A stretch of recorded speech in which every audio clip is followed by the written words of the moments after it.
अगर मजबूर है पहचाने।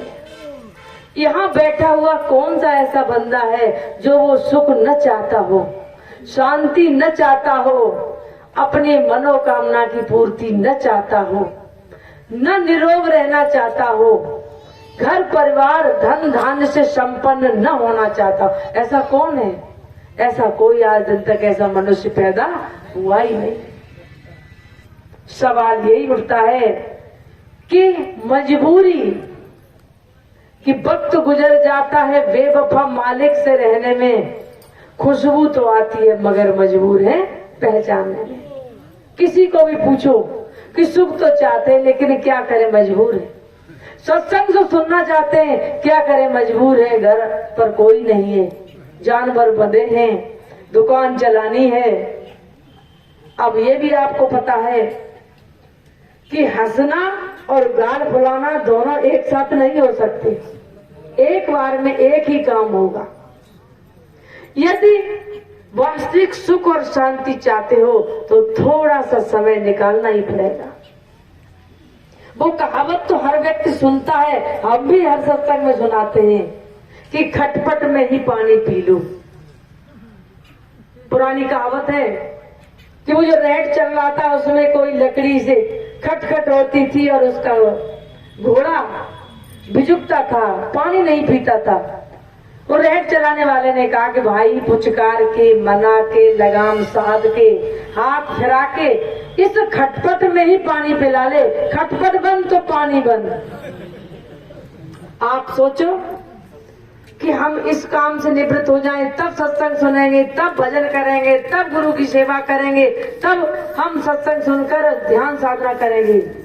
तो वो काम उस दिन बंद होते हैं जब आप बिल्कुल आपका प्राणांत हो जाता है और ठटरी पे लोग बांध देते हैं। अब खटपट बंद तो पानी बंद, अब सारे काम बंद। अब उस मुर्दे के लिए न तो जानवर रहे, न घर रहा, न परिवार रहा, न नाती रहे खिलाने के लिए, न दुकान चलाने को लो, न हल चलाने के लिए। अब ये सारी खटपट खोकट उसकी कट गई, तब तक पानी बंद। ये जीवन रूपी श्वास रूपी ये पानी बंद। यदि ये पानी चलता रहे तो पानी के साथ साथ वो खटपट भी चलती रहेंगी। उसी में से मुझे कुछ समय का निकालना है, लेकिन समय हम इसलिए नहीं निकालते हैं क्योंकि उन प्राणी और पदार्थों से मेरी आसक्ति लगी हुई है। आपके बंधन का कारण, अभी रंजन ने कहा था कि उन बंधनों से छुड़ाने के लिए ये दरबार लगाया गया है, चेताने के लिए। कितने बड़े सत्संग में यदि एक व्यक्ति भी चेत गया, एक व्यक्ति के अंदर भी वो आध्यात्मिक ज्ञान की धारा प्रवाहित हो गई, उसका भ्रम खत्म हो गया, तो सुनाने वालों की वाणी सार्थक हो गई और आपका यहाँ सत्संग सभा में इतनी दूर दूर से आना सार्थक हो गया। यहाँ बैठे अभी सभी संत महापुरुषों ने, ग्रस्त भक्तों ने भजन के माध्यम से सब क्या समझाया? यदि आपने प्रेम से सुना हो तो यही समझाया कि उन बंधनों से हम दूर कैसे हो। बंधन क्या है? बंधन मुझे बचपन से, जन्म से जिन बंधनों में बांध दिया गया है और हम बंधे खड़े हैं कि नहीं, हम तो बंधे हैं। कैसा बंधन? आपने कुम्हार देखा हो या गधा चराने वाला कोई देखा हो। गधे की ये विशेषता होती है कि उस गधे के गले में आप ऐसे रस्सी करो और खूंटा जहां हो वहां पे इस तरह ऐसा लगा दो कि जैसे आपने गांठ बांध दी हो। मैंने खुद करके देखा, क्योंकि संत होना एक तर्कपूर्ण है, वैज्ञानिक है। आज दिन तक आंख बंद करके हमने किसी की बात नहीं मानी और आपसे भी कहते हैं कि उस पर तर्क करो, शोधन करो, प्रैक्टिकल करो। तो हमने खुद देखा कि उस गधे को एक खूंटा के पास कान पकड़ के ले गए, उसकी गर्दन में ऐसे हाथ घुमाया और झुक के खूंटा में ऐसा लगा कि जैसे गांठ बांध दी हो। और कम से कम 4 घंटे तक गधा वहीं खूंटा के पास खड़ा, चक्कर तो लगाता है चारों तरफ, वो लगता है कि मेरी गले में रस्सी है और हम बंधे हैं। हमने सच बता रहे उसको धक्का तक दिया कि ये खूंटा से अलग हो जाए, मगर वो हिलने वाला नहीं। अंत में जब उसी तरह झुक के फिर ऐसे किया कि मानो रस्सी खोल दी, गले में से हटाई और गधा तुरंत भागने लगा, चरने लगा, पानी के लिए इधर उधर जाने लगा। वो प्रैक्टिकल मैंने किया है कि इसको क्या भ्रम हुआ है। हम लोगों को भी तो यही तो भ्रम है। किसी ने कहीं बांध दिया, किसी ने कहीं बांध दिया, किसी ने हिंदू में बांध दिया, किसी ने मुसलमान में बांध दिया, किसी ने सिख में बांध दिया, किसी ने ईसाई में बांध दिया, किसी ने जात में बांध दिया, स्त्री पुरुष मजहब इत्यादि में बांध दिया, कोई ऊंचे नीचे में बांध दिया, कोई गरीबी अमीरी में बांध दिया, कोई बड़े छोटे में बांध दिया, अहंकार में बांध दिया, पद में बांध दिया, प्रतिष्ठा में बांध दिया, और हम बंधे खड़े हैं, हटने वाले नहीं हैं। पैसे वाला कहता है कि हम तो पैसे वाले हैं, दुख भोगना, गरीबी भोगना, ये तो गरीबों का काम है, क्योंकि वो बंधा खड़ा है कि हम पैसे वाले हैं, अपने रूप में बना हुआ है। और इन सब से जब ऊपर उठता है, कोई कहता है कि तुम कुछ धार्मिक हो जाओ, तो वो मंदिर और मस्जिदों में बन जाता है, देवी और देवताओं में बन जाता है, व्रत उपवास, गंगा जमुना, केदारनाथ, बद्रीनाथ, मथुरा, द्वारका, काशी, इनमें बन जाता है। वो बंधा हुआ है और उसे हमें बचपन से बांधा गया है और वो छूटने का नाम नहीं ले रहा है। इन बंधनों से छोड़ने का काम सदगुरु का होता है। और सदगुरु की सतगुरु बचन पे जो जन डटी गए, कट गए फंद 84 के। जो सदगुरु के वचनों पे रुक जाता है, ठहर जाता है, उसके जन्म जन्म के बंधन कट जाते हैं। बंधन है क्या?